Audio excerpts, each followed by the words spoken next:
Hello everyone, welcome to today's lesson on graphing linear equations. Alright, so linear equations will always be in this form. Right? Got ax by equals to c. Alright, and now importantly, this a, b, and c are all integers.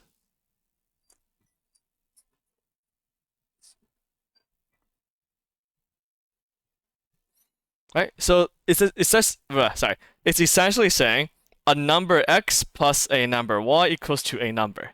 Right? So does a, b, and c represent any integer? So for example, could be something like 2x plus 3y equals to 5. Right? So that is considered a linear equation. Whenever you see this form, it will always just be a straight line on a graph. Right? Linear equation. What's not an example is something like negative 1 over 2x, right? That's a fraction. That's not an integer. And then maybe square root of 2, y, right? Right. This right here, right, is not an integer. Because square root of 2 is going to be a decimal. Right, so I should probably make it more clear. So that is a linear equation, that's not a linear equation. Right. It could even be something like this. Right? This is still a linear equation. Right? Negative 1 here, that's the c. Right? The y here, right? The b here is just 1y. And the x is just 0x. Right? So that actually still counts as a linear equation. So anytime you see an x, a y, and then a number, right? Even if you don't see the x, right? That's still considered a linear equation, right? Because it could just be a 0. Right? So now, we can actually graph those linear equations. Right? What we want to do is usually 4 steps. Right? First, we find the y-intercept. So this is where the line meets the y-axis. Right? So this happens when x is 0. Right? And next we find the x-intercept, right? Which in this case is where the line meets the x-axis. So we set the y to 0. And then a third point, right? Preferably, we want just something easy to calculate to double check to make sure our line is completely straight. And then we plot the 3 points and then connect them all with one line. So, right, we have our little graph here. Do a somewhere in the middle-ish. Right, so let's find a y-intercept first. To find a y-intercept, once again, right, it's wherever this line just touches the y-axis. Right, so it could be anywhere here on this y-axis. And as you can imagine, right, touches the y-axis when x is 0. Right, when x is 0, that's when we touch the y-axis. So the y-intercept, when x is 0, in this case, 3 times a 0 plus 2y equals to 6. Right, this is just 2y equals to 6.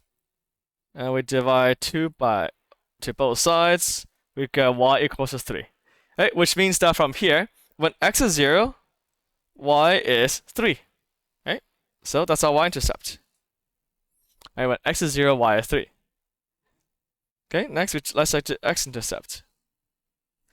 So other way around, x-intercept when the line touches the x-axis. So when the y is 0.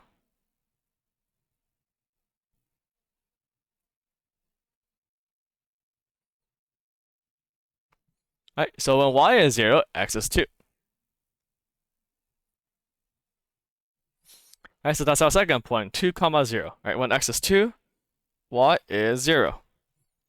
And then a third random point for easy calculations, let's just say x is 1. Right, that's easy to calculate. Let's say x is 1. Let's find out what y is.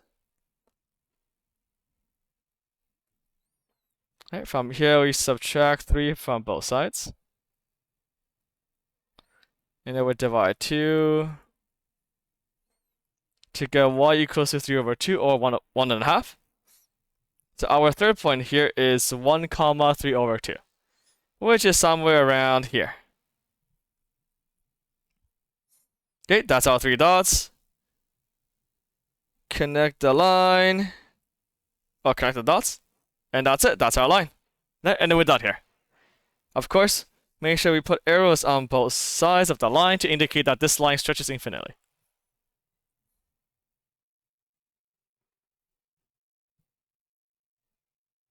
Okay. Next graph.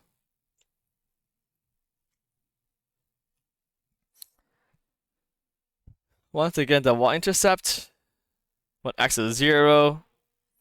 Right, so notice here, we kind of flip the order here, right? But it doesn't really matter. All right, we just set the x to 0. We get 4y equals to -4. Divide 4 to both sides. Y is -1. So the y-intercept is 0, -1. Right, we do intercepts because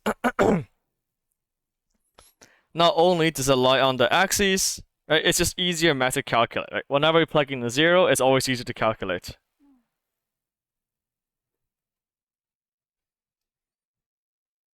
Divide both sides by -3.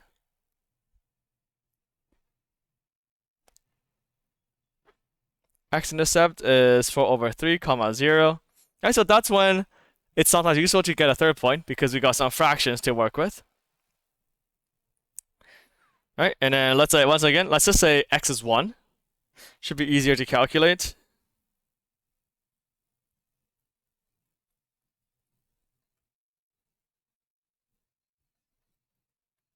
Oh.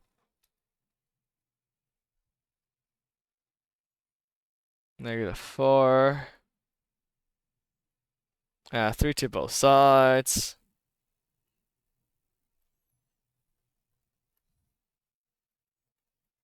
Divide both sides by 4. Y is -1 over 4. So we got 1, -1 over 4. Okay, this are all 3 points. Let's plot it out. So y-intercept is 0, -1. X-intercept is 4 over 3, so it's 1 and a third, so somewhere around here-ish. Last one is 1, -1/4, so it's like somewhere around here.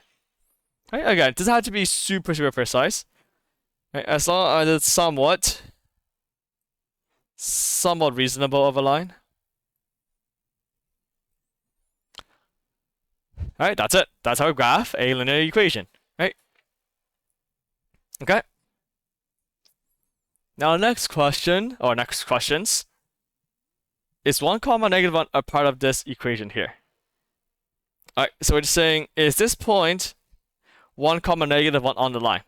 Alright, so as you can see here, 1, -1 is right here. This point is not on the graph, so it's a no.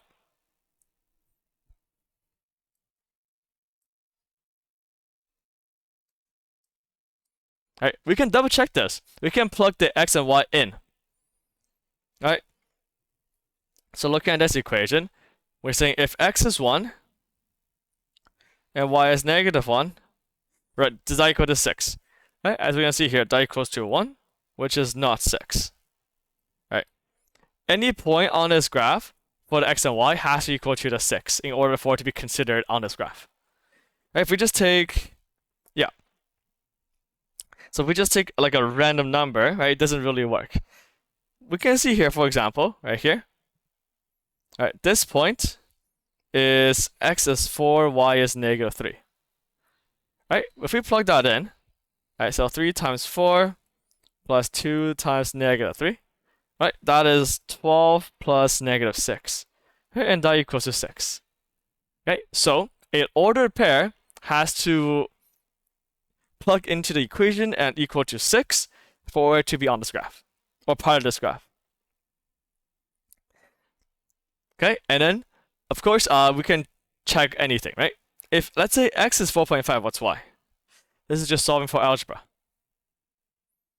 So if x is 4.5, what's y? We just plug this guy in.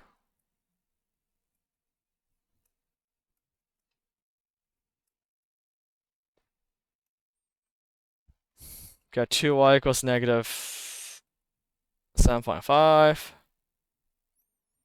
Y is negative 3.75. Right, that's y. How about this one? 4 comma negative 4. Right, so here, actually, if we kept this line going, right, we can actually check whether or not 4 comma, oh, sorry. No, yeah, negative 4, right? We can actually check if we kept going with this line, if this point is on this line. Right, but again, we can always just use algebra. So both of those are negative 4. Right, see, if y is negative 4, and x is also negative 4,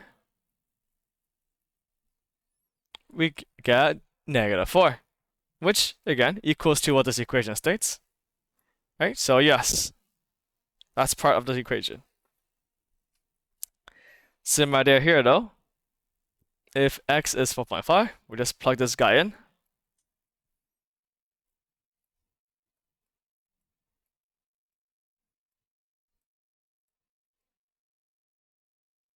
Add this to both sides.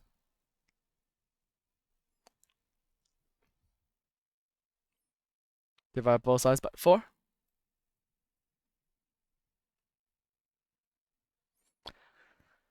Okay, voila, there we go.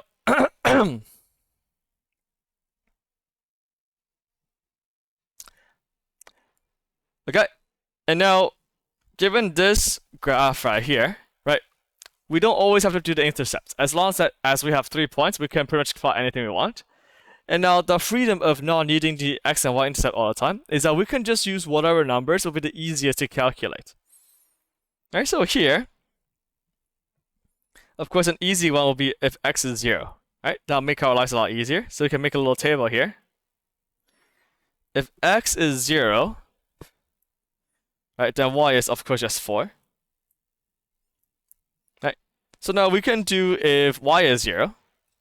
But if y is 0, then we have to like move this 4 over here, divide both sides to negative 2 over 3. That's too much work. Right, so something else that we can do is, okay, what if we just plug in 3?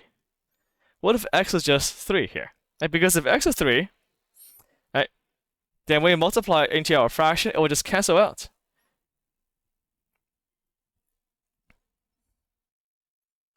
Right, this will just cancel out to just get negative 2 plus 4, which is 2. Right, just so our calculations are easier. Right, so we can then use negative 3 as well.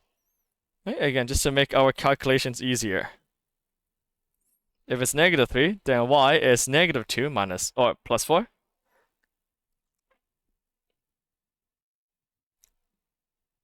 Hold on a second. 6. There we go. Right, because it's negative 2 over 3 times negative 3.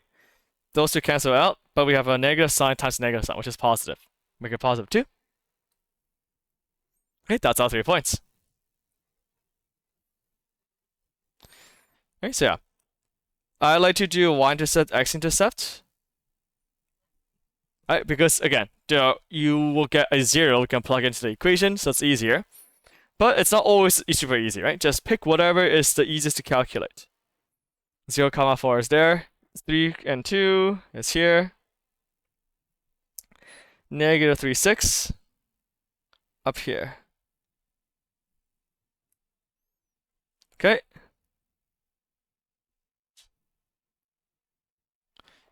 From here, that's our line. There we go. Domain and range. Oh, it's been a while since we did this. Okay, as you can see here, this line has no restriction. It's literally just a line that's gonna cover every single x value and every single y value, right? Because it's gonna go to the right and down infinitely, and then to the left and up infinitely. So we can say that the x is all real numbers, same as y. Right? Because they cover every single number, so it's all real numbers. Okay, last one. We got Mr. C charging money for a prestigious kazoo lesson. Right, and his cost can be described as this equation. Right, where C here, that's the total cost.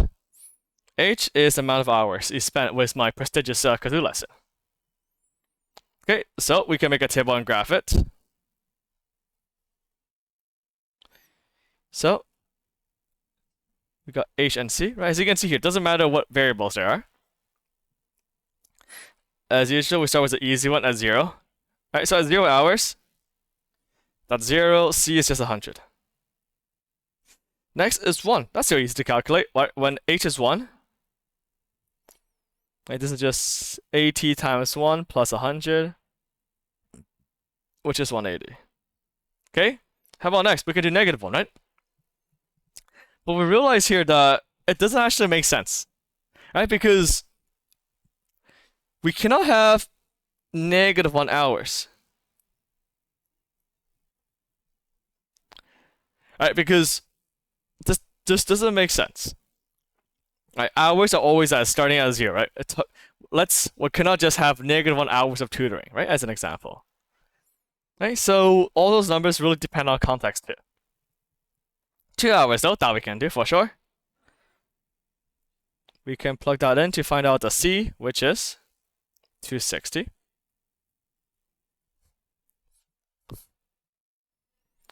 Okay, and from there, let's make a graph. Right, so remember with our graphs, want to try to use up as all the grid space given to us. Our title, Mr. C's kazoo lessons. Okay, so starting at 0. Oh, not hours. That should just be time as our x. Right, so that's the amount of time we spent. And of course, the cost on the y-axis. Okay. Well, I guess in this case, I actually forgot to write down the unit. I just said total cost. I could just assume it's dollars. Okay, but now in cases like this, right, usually we find out the max number, so we can fill out all the numbers here at the bottom. Right, but in this case, we don't really have a max number, right? We didn't say what's the maximum number of hours you can do. Technically, it goes on infinitely. Right, so what we can do here is say, okay, for time, right, we can see that we can just go up by 1 hour each time, right? So again, the scaling of those graphs depends on context each time. Right, so each grid is worth 1. Right, that's 2, 3, 4, 5, so on. Right, each grid is just going up by 1 because we just need to go up by 1 hour each time. And now how about the money? Right, notice here how at first we started at 100, and we jumped to 180, and we jumped to 260. Right, so it's jumping up quite a lot. Right, so we got two options. We can make each grid go up by 100 each time. Right, so it's 100 and then 200. Right, we can do that, or we can make the grid go up by 50 each time. So that's 50 here, and that's 100 here. 150, that's 200, 250, 300. Right, because actually it's kind of up to you what the scaling is, right? As long as your graph is clear. So for my example, I'm just gonna go up by 50 for each grid. So every 2 grids is going up by 100. Right, you can go up by 100 each time. So we have 200 and then 400 and so on and so forth. Okay, as long as it covers a reasonable amount of space, it's fine. But realistically, this comes with practice. Okay. Right, and notice here that we didn't start in the negatives at all. Right, notice here that with a graph, we just started straight here at the positives. Right, so as you can imagine, this is quadrant 1. Right, and the reason why we started at quadrant 1 is we can't have negative hours, or we cannot have negative hours or cost. Right, so a lot of graphs you see are always going to be quadrant 1, right? Where both of those axes have positive numbers. Right, again, think about a quadrant here, right? Split into 4 sections: quadrant 1, quadrant 2, quadrant 3, and quadrant 4. Right, because we know that the cost is always going to be positive, same with the time, right? We could have negative time, we could have a negative cost. That's how we usually start those graphs at the positive quadrant 1. Okay, let's graph it. Our first point is at 0, 100. Okay, next point is at 1, 180. So 1 is here, 180 is somewhere around here-ish. Again, just as long as close enough.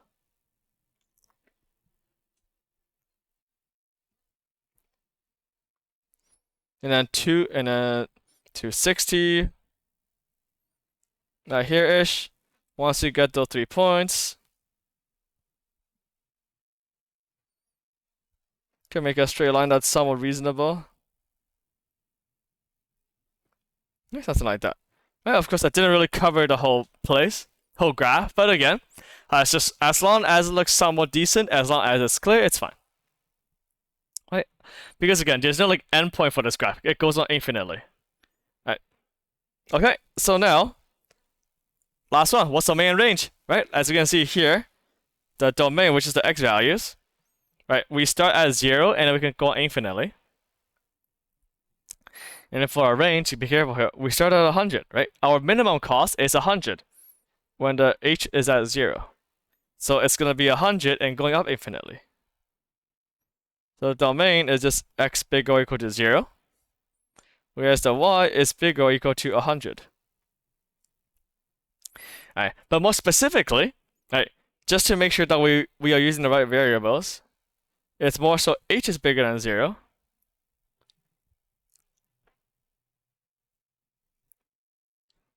And then c is bigger than 100. Right, so just make sure we use the appropriate variables. Okay, but that's pretty much it for today, right? So that's how we graph linear equations. We just literally just pick 3 points and then connect the line. Generally, the intercepts are easier just because it's zeros and it's easy to calculate what the x and y values are, with a 0 being one of them. But with that being said, that's it. So, go on practicing.